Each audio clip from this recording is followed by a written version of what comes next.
मौत के कई महीनों बाद तक भी अपने कई करीबी लोगों को बार बार बार बार दिखाई देती रही, उनसे कुछ कहने की कोशिश करती रही बार बार, मशहूर एक्ट्रेस दिव्या भारती। और ये सारी बातें ऑन रिकॉर्ड्स है। जी हां, नमस्कार दोस्तों, वेलकम टू माय चैनल। आज जो भी बातें आप लोगों को इस वीडियो से पता चलेगा वो सारी की सारी बातें ऑन रिकॉर्ड्स है, कोई भी इधर उधर की फालतू बातें नहीं है, ठीक है। तो दिव्या भारती मशहूर एक्ट्रेस, कौन नहीं जानता उन्हें। महज 19 साल की उम्र में इस दुनिया से चली जाती है, उनका देहांत हो जाता है।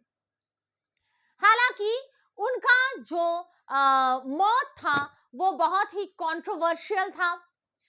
बहुत लोगों ने बोला कि वो गिर के मर गई, और बहुत लोगों ने कोई कुछ, आप लोग जानते ही है। तो ये हमारा आज का मुद्दा नहीं है। मुद्दा ये है कि वो इस दुनिया से चले जाने के बाद कितने लोगों को दिखाई दी और क्यों दिखाई दी, क्या कहने की कोशिश करती रही बार बार, वो क्यों बार बार अपना मौजूदगी का एहसास कराती रही, ये सारे चीजें अभी मैं आप लोगों को बोलने जा रही हूं। तो पहला जो इंसिडेंट है वो है खुद दिव्या भारती का जो माता जी है, जो माँ है मीता भारती। उन्होंने खुद अपने इंटरव्यू में शेयर किया है, अपने इंटरव्यू में ये कहा है कि दिव्या इस दुनिया से चले जाने के बाद भी मीता भारती को, यानी कि उनके माँ को, दिव्या भारती की माँ को वो बार बार दिखाई देती रही। मतलब माँ को अपनी मरी हुई बेटी बार बार दिखाई देती रही, सपनों में नहीं, दिखाई देती रही, ठीक है, ड्रीम्स में नहीं, सच्चाई में बार बार दिखाई देती रही, पहला। दूसरी बात जो उनकी माँ ने शेयर किया कि दिव्या भारती बार बार उनके माँ के सपनों में आती है, बार बार सपनों में आती है, और खासकर अगर कोई दिन उनके माँ का कोई बहुत जरूरी काम रहता है, ऐसा कोई जरूरी काम है जिस दिन उनके माँ को बहुत जल्दी, बहुत सुबह सुबह नींद से उठना है, उस दिन दिव्या भारती खुद उनके माँ के सपनों में आती है और आकर उनके माँ को नींद से जगाती है सुबह सुबह। वही टाइम पे जब उनके माँ को उठना होता है, जगना होता है नींद से, वही टाइम पे दिव्या भारती खुद आके अपने माँ को नींद से जगाती है। ये बातें खुद उनकी माँ ने इंटरव्यू में कहा है, ठीक है। अब एक माँ कभी भी अपने मरे हुए संतान के नाम पे झूठ नहीं फैला सकता, है ना। तो ये रहा पहला इंसिडेंट। अब दूसरा इंसिडेंट जो मैं शेयर करने जा रही हूं वो है रंग फिल्म से जुड़ी हुई। रंग आप लोगों को पता ही होगा, एक दिव्या भारती का सुपरहिट फिल्म था।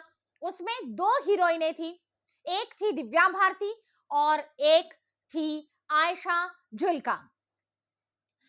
अब जो मशहूर गाना है रंग फिल्म का, तुझे ना देखूं तो चैन मुझे आता नहीं है, ये जो गाना है ये दिव्या भारती के इस दुनिया से रुखसत होने की जस्ट 10-12 दिन पहले ही फिल्माई गई थी।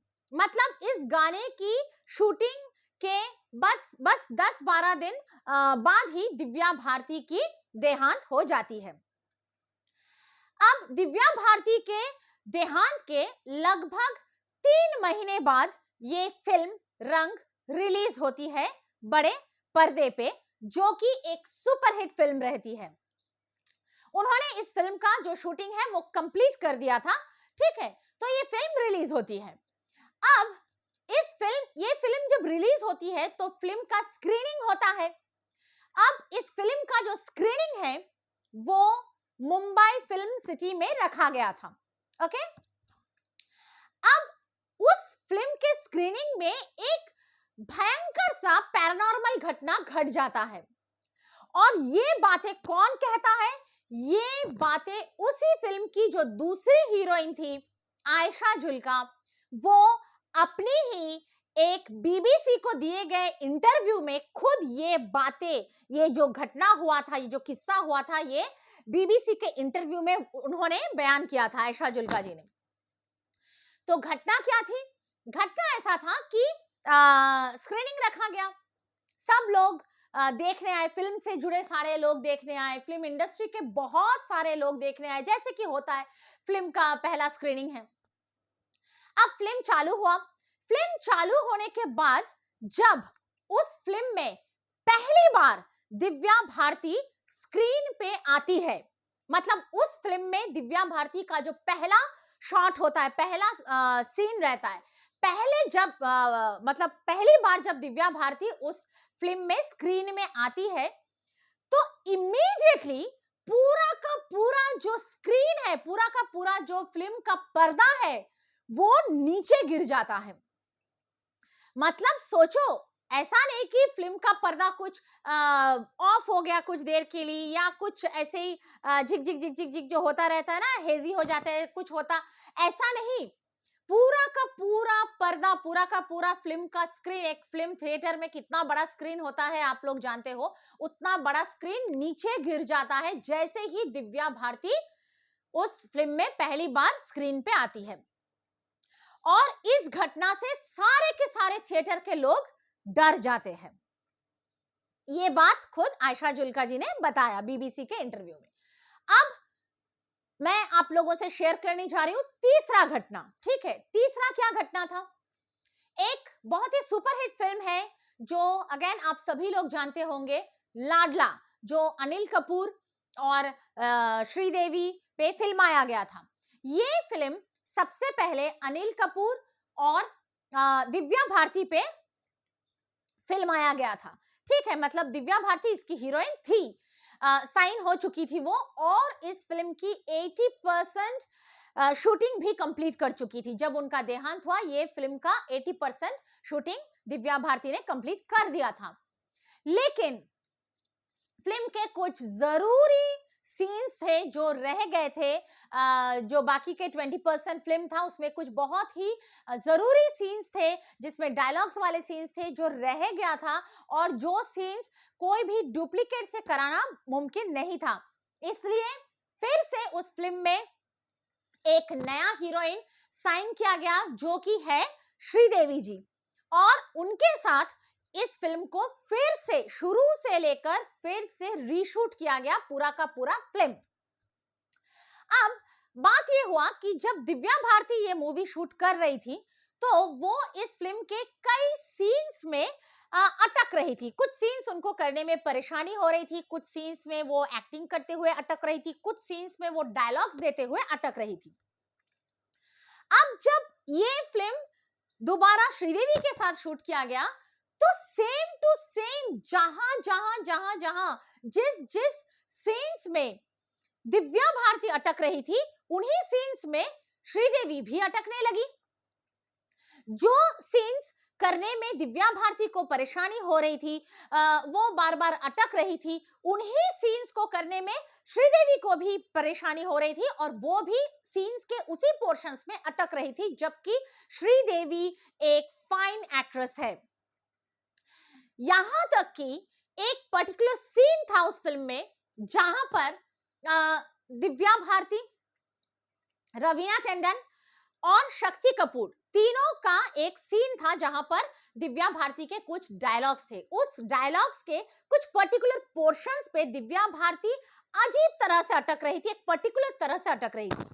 जब श्रीदेवी के साथ शूट किया गया वही सीन शक्ति कपूर और रवीना टंडन के साथ, तो श्रीदेवी भी उसी डायलॉग के उसी पर्टिकुलर पोर्शन में और उसी तरह से अटकने लगी। जिस पोर्शन में पर्टिकुलर दिव्या भारती अटक रही थी, उसी पोर्शन में श्रीदेवी अटकने लगी, और उसी तरह से अटकने लगी जिस तरह से दिव्या भारती अटक रही थी। और ऐसे टाइप के इंसिडेंट्स सेट पर, लाडला फिल्म के सेट पर बार बार होना शुरू हो गया, जिसके वजह से सेट पे सारे के सारे लोग थोड़ा कॉन्शियस हो गए। उनको सेट पे दिव्या भारती के होने का एहसास चालू हो गया। मतलब उनको लिटरली फील होने लगा कि दिव्या भारती इस सेट में ही कहीं ना कहीं आसपास है। ठीक है, उनको दिव्या भारती के होने का एहसास होने लगा। ऐसे के मतलब ऐसे में चलते जो शक्ति कपूर जी थे, उन्होंने जो फिल्म का प्रोड्यूसर था उनको कहा कि फिल्म के सेट में गायत्री मंत्र का जाप करवाया जाए, हवन करवाया जाए, कुछ तो करवाया जाए। और प्रोड्यूसर ने भी, क्योंकि सभी की मांग थी, वो ये सारी घटनाएं एक दो लोगों के सामने नहीं हो रही थी, सारे लोगों के सामने हो रही थी। तो जो प्रोड्यूसर थे वो फिल्म के सेट पे, लाडला फिल्म के सेट पे गायत्री मंत्र का पाठ करवाया, हवन करवाया, पूजा पाठ करवाया, पूरा का पूरा विधिवत पूजा जो होता है वो करवाया गया। और तब तक इस फिल्म की शूटिंग रोक दी गई, जब तक पूजा कंप्लीट नहीं होती है, जब तक ये पूजा पाठ का सिलसिला खत्म नहीं होता है, फिल्म की शूटिंग ही रोक दी गई। और पूजा पाठ के बाद, हवन वगैरह के बाद फिर से इस फिल्म की शूटिंग शुरू करी गई। और इस बार जब शुरू करी गई तो कोई प्रॉब्लम नहीं आई, कहीं पर भी कोई प्रॉब्लम नहीं आई। उन्हीं सीन्स में जहां श्रीदेवी अटक रही थी, डायलॉग्स पे अटक रही थी, उन्हीं सीन्स को, उन्हीं डायलॉग्स को श्रीदेवी जी एकदम फाइनली, एकदम फैंटास्टिकली बोल के एक ही बार में मतलब शॉट को पूरा कर लिया और बोल के निकल गई। उनको कोई परेशानी नहीं हुई, कोई प्रॉब्लम नहीं हुई। और अब आता है चौथा, फोर्थ इंसिडेंट, जो कि जो तब के जो जर्नलिस्ट थे, मतलब वो जर्नलिस्ट ही है, तब के बोल के नहीं, वो जर्नलिस्ट ही है बाय प्रोफेशन, वो है वरदा खान। ठीक है, वरदा खान नाम की एक जर्नलिस्ट थी, जो कि बाद में जाकर दिव्या भारती के ही पति, जो कि साजिद नाडियाडवाला थे, उनकी दूसरी पत्नी बनी। मतलब दिव्या भारती पहली फर्स्ट वाइफ थी और साजिद नाडियाडवाला ने करीब दिव्या भारती के गुजरने के 7-8 साल बाद फिर से उन्होंने शादी की वरदा खान से, जो कि एक जर्नलिस्ट थी। अब ये जो वरदा खान है, जो जर्नलिस्ट है, इन्होंने तक अपने इंटरव्यू में कहा है, मेंशन किया है कि श्रीदेवी उनके सपने में बार बार, सॉरी श्रीदेवी नहीं, दिव्या भारती जी उनके सपने में बार आती रही है। मतलब उनके मौत के बाद कई महीनों तक, कई साल तक भी उनके सपनों में दिव्या भारती आती रही है बार बार। तो इतने सारे लोगों के साथ दिव्या भारती से रिलेटेड ऐसे पैरानॉर्मल इंसिडेंट घटे हैं। मैं पैरानॉर्मल इसलिए बोल रही हूं कि ये हॉरर तो नहीं है, ऐसा नहीं है कि कोई आके सामने भूत खड़ा हो गया, ऐसा नहीं है, तो हॉरर डेफिनेटली नहीं है। बट ये जो सारी चीजें हैं, ये नॉर्मल चीजें भी नहीं है, तो डेफिनेटली पैरानॉर्मल चीजें हैं।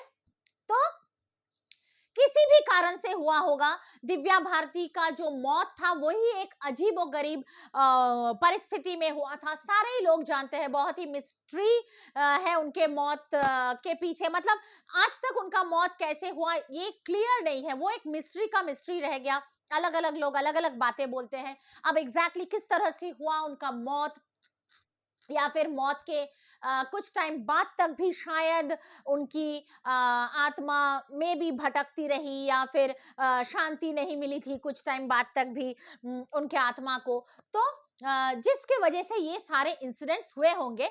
बट ये सारे इंसिडेंट्स हुए हैं। एक जन बोलता, दो जन बोलता, आप बोल सकते थे कि झूठ है, वहम है, ये है, वो है। इतने सारे लोगों के साथ ये घटनाएं घट चुकी है दिव्या भारती को रिलेटेड। खुद उनकी माँ के साथ घट चुकी है, खुद उनकी माँ बोल रही है, उनकी फ्रेंड बोल रही है, जर्नलिस्ट बोल रही है, फिल्म के अलग अलग फिल्म के सेट्स पे अलग अलग घटनाएं घट रही है, फिल्म के स्क्रीनिंग पे घट रही है, इतने सारे लोगों के सामने घट रही है। तो ये इतनी सारी घटनाएं झूठ नहीं हो सकती, वहम नहीं हो सकती, है ना। तो आज मैंने सोचा कि मैं ये घटना शेयर करूं, क्योंकि उनके मौत के बारे में तो खैर चलो किसी को भी नहीं मालूम क्लियरली, लेकिन ये कुछ घटनाएं हैं जिनके बारे में भी शायद बहुत लोग नहीं जानते हैं, बहुत लोग में भी जानते हैं, क्योंकि आप गूगल करोगे तो ये सारे जो घटनाएं हैं आपको ऑन रिकॉर्ड्स मिलेंगे, ठीक है। लेकिन मे भी बहुत सारे लोग जानते भी नहीं है, इसलिए आज मैंने ये वीडियो बनाया। आप लोग कमेंट्स कीजिएगा, देखिए आप लोगों को कैसा लगा, और मेरे वीडियोस को लाइक कीजिए, शेयर कीजिए, मेरे चैनल को जरूर सब्सक्राइब कीजिए। अभी के लिए इतना ही, चलती हूं, मिलेंगे आप सभी से अगले किसी पैरानॉर्मल हॉरर वीडियो में। तब तक के लिए बाय गाइस।